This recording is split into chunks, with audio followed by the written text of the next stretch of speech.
Hello students, welcome to new study channel.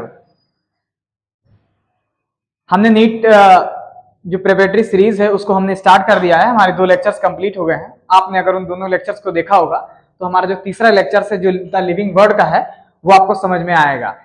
ठीक है, तो हमने अपने दोनों लेक्चर्स में हमने लिविंग वर्ड की डेफिनेशन आपको बता दी है, ग्रोथ क्या होता है ये बता दिया है। आज जो हमारा दूसरा पॉइंट है लिविंग प्रोसेस का, मैंने लिविंग प्रोसेस में कई पॉइंट्स बताए थे, उसमें पहला पॉइंट ग्रोथ था और जो दूसरा पॉइंट है वो है रिप्रोडक्शन, जिसको हम अब बताने जा रहे हैं। ओके, तो आप लोग ध्यान दीजिए और इससे पहले चैनल आप सब्सक्राइब कीजिए ताकि आपको अच्छी से अच्छी जानकारी जो है वो मिलती रहे।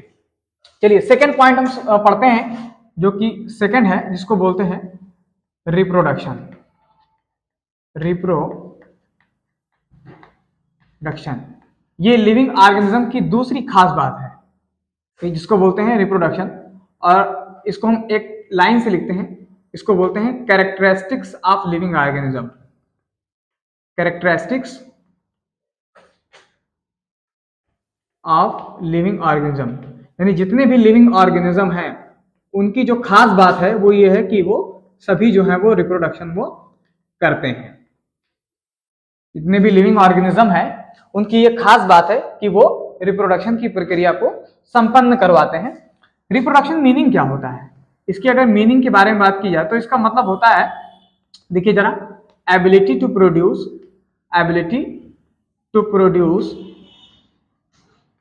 young ones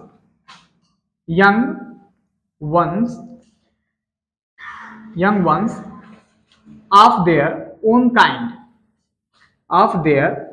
own kind, अपनी जैसी संतान को उत्पन्न करना रिप्रोडक्शन कहलाता है।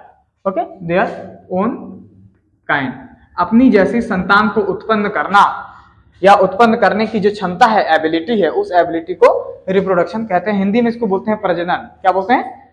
प्रजनन जो है वो कहते हैं। ठीक है, ये जो रिप्रोडक्शन है ना, ये 2 प्रकार से होता है। अगर आप देखेंगे तो रिप्रोडक्शन जो है वो 2 प्रकार से, मेनली मुख्यतः अगर देखा जाए तो ये 2 प्रकार से होता है। पहला है जिसको बोलते हैं एसेक्सुअल रिप्रोडक्शन। इसके अंदर चाहे कोई मेल और चाहे कोई फीमेल, केवल एक ही की आवश्यकता होती है। ठीक है, उसे हम बोलते हैं एसेक्सुअल रिप्रोडक्शन। और दूसरा है जिसको बोलते हैं सेक्सुअल रिप्रोडक्शन। इसके अंदर मेल और फीमेल, यानी फीमेल और मेल दोनों की आवश्यकता जो है वो सेक्सुअल रिप्रोडक्शन में होती है, क्योंकि इसमें स्पेशल प्रकार के गेमेट्स बनते हैं, इसलिए इनमें जरूरत होती है। अगर हम एसेक्सुअल टाइप का देखें तो हमारे पास बिल्कुल लिस्ट लगी हुई है। अगर हम एसेक्सुअल में देखें तो सबसे पहला अगर हम देखेंगे तो फंजाई देखेंगे। आप जानते हैं कि फंजाई मल्टी सेलुलर होते हैं, केवल एक को छोड़कर, जिसका नाम ईस्ट है, अकेला है, जो कि वो यूनिसेलुलर फंजाई के रूप में जाना जाता है। फंजाई जो है वो मल्टी सेलुलर होते हैं, एक क्लोरोफिलस होते हैं, इनमें क्लोरोफिल नहीं पाया जाता, और ये पैरासाइट और सैप्रोफाइट के रूप में ये ज्यादा जो है वो वर्क करते हैं। तो फंजाई के अंदर जो रिप्रोडक्शन होता है वो एसेक्सुअल टाइप का होता है। किसके थ्रू होता है? स्पोर्स के थ्रू होता है। अगर हम सेकंड देखें तो एक का नाम है ईस्ट आप जानते हैं यूनिसेलुलर फंजाई है, एंड हाइड्रा। ईस्ट और जो हाइड्रा है, इस ईस्ट एंड हाइड्रा के अंदर जो है बडिंग प्रकार से रिप्रोडक्शन होता है। बडिंग का मतलब इनकी बॉडी से एक छोटा सा आउटग्रोथ निकलता है और वो आउटग्रोथ जो है वो टूट के एक नए प्लांट में डेवलप हो जाता है। थर्ड जो है उसका नाम है प्लेनेरिया। प्लेनेरिया जो है वो फ्लैट वार्म्स के अंतर्गत आता है, इन्हें हम फ्लैट वार्म भी बोलते हैं। फ्लैट वार्म जो है वो चपटा कृमि, इसको क्या बोला जाता है? ऐसे ही बोला जाता है, प्लेनेरिया, फ्लैट वार्म। ये फाइलम प्लेटीहेलमिन्थस का जीव है। ये रीजनरेशन की प्रक्रिया के द्वारा जो है वो रिप्रोडक्शन जो है वो करता है। रीजनरेशन एक ऐसी प्रक्रिया है जिसके अंदर प्लेनेरिया का कोई भी टूटा हुआ पोर्शन एक नए प्लेनेरिया बनाने के काबिल होता है, उसके पास इतनी क्षमता होती है। तो इसके अंदर बहुत ही हाई पावर की रीजनरेशन पाई जाती है। हाई पावर रीजनरेशन इसके अंदर पाया जाता है। ये फाइलम प्लेटीहेलमिन्थस का जीव है।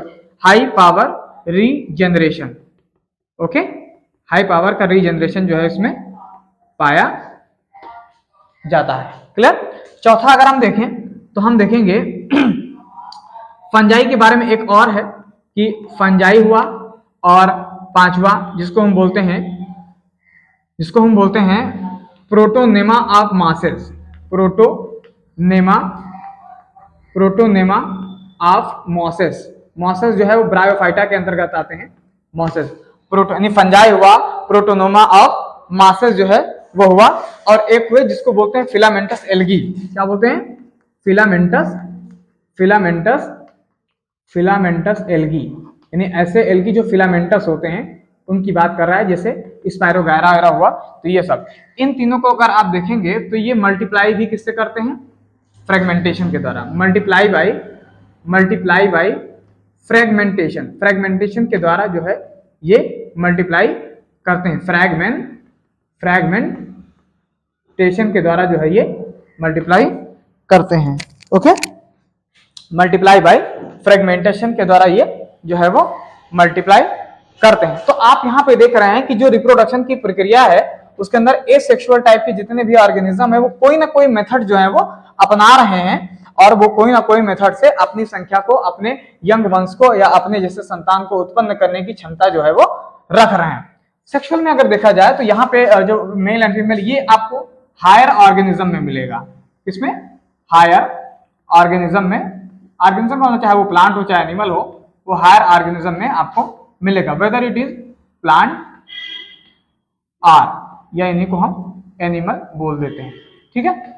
तो ये है, लेकिन अभी भी हमारे पास कुछ ऐसे जीव हैं, कुछ ऐसे हमारे पास जीव हैं जिससे अगर आप बात करें म्यूल्स, म्यूल्स माने होता है खच्चर, अगर आप देखेंगे तो म्यूल्स जो है वो कैसे बनता है, ये होता है interspecific hybridization, interspecific hybridization, hybridization की प्रक्रिया होती है, किसके बीच में होती है, ये होता है जिसको बोलते हैं मेल डंकी, मेल डंकी और male donkey plus female horse, female horse, इनके बीच में इंटर स्पेसिफिक हाइब्रिडाइजेशन होता है, फीमेल हार्स को मेयर भी कहते हैं, ठीक है। तो एक ये हुए, ठीक, एक ये हुआ, दूसरा हुआ जिसका नाम है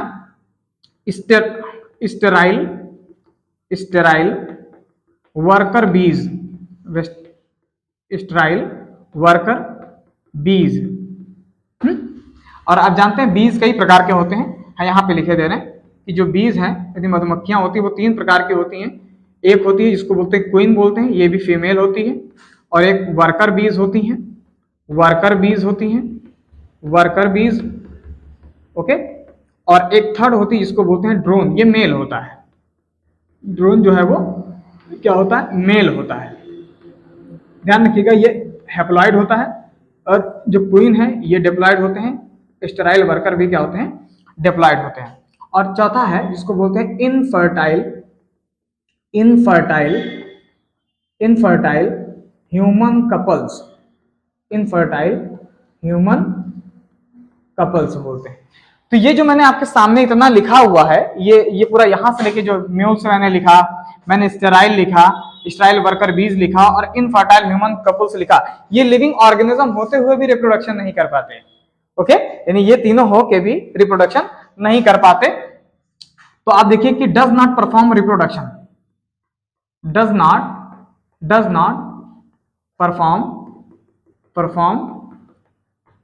रिप्रोडक्शन, यानी ये रिप्रोडक्शन की प्रक्रिया नहीं कर पाते, रिप्रोडक्शन की प्रक्रिया नहीं कर पाते, कौन, ये जितने मैंने आपके सामने लिखा। और इधर मैंने क्या बताया कि जो रिप्रोडक्शन होता है वो लिविंग ऑर्गेनिज्म की खास बात होती है, तो ये भी सब तो भी लिविंग ही है ना, लेकिन फिर भी ये रिप्रोडक्शन की प्रक्रिया नहीं कर पाते, तो इसलिए हम ये क्या कह सकते हैं, हम ये यहाँ पे नोट लिख सकते हैं, क्या लिखेंगे कि सो रिप्रोडक्शन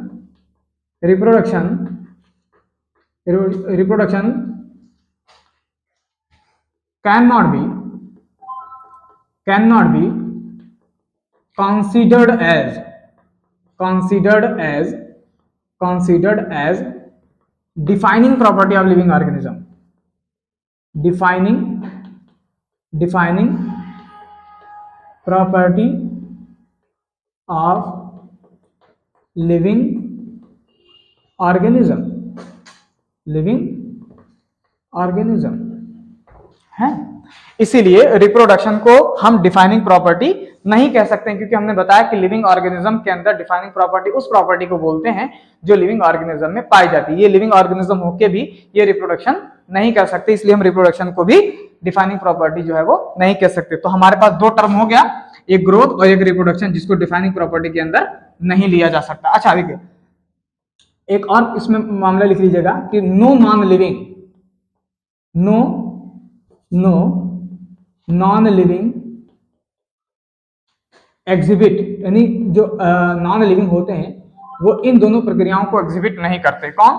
एक प्रक्रिया है जिसको बोलते हैं रिप्रोडक्शन, क्या बोलते हैं? रिप्रोडक्शन। और एक प्रक्रिया है जिसका नाम है रेप्लिकेशन या रेप्लिकेशन।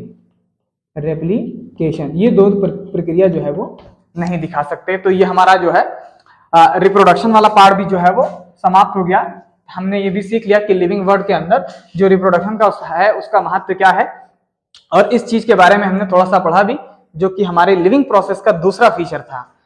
क्या नाम है इसका? रिप्रोडक्शन। अब जो हमारी तीसरी जो प्रॉपर्टी आएगी वो आएगी कौन सी? मेटाबॉलिज्म। ओके, तो ये लिविंग वर्ड आपने सीखा। अब हमारा जो अगला लेक्चर है वो मेटाबॉलिज्म पे होगा।